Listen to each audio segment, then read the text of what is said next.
The first funerals are some of the first victims to be recovered and identified.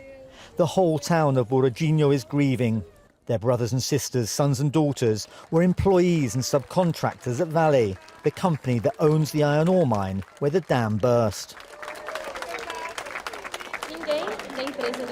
We didn't hear anything from the company. If we hadn't looked for him, his body would most probably still be in the mud. After the accident, we wanted information. Francis was 34 years old, married and with a 4-year-old daughter. How many people won't ever be found? How many fathers, mothers and kids? How are we going to cope now? I don't know how I will cope without my brother. How will his daughter cope without her father? How will my father be without his son? Dozens of bodies have been recovered, but many hundreds more remain unaccounted for. We don't have space for more than 3 bodies in the funeral parlour. So many people are gathering here. They might end up doing a collective funeral in the sports centre, I think. Emergency teams are still involved in the rescue operation, although most say there is little hope of finding more survivors. After the tragedy, the mourning.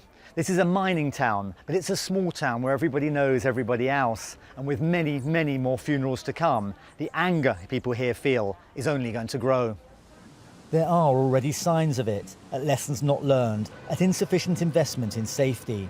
It's mostly directed at the mine owners, Vale, the same part owners of a nearby mine where a dam burst in 2015, killing 19 people and causing immense environmental damage. Others in this profoundly religious country have their own way of showing their grief and support. We came from a nearby city to give emotional and spiritual support to these people who are suffering. We brought donations too, but we are mostly here to hug and console our neighbours. Mining is the region's major employer.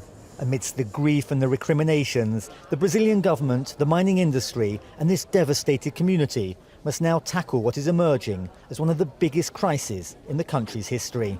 Daniel Schweimler, Al Jazeera, Brumadinho, Brazil.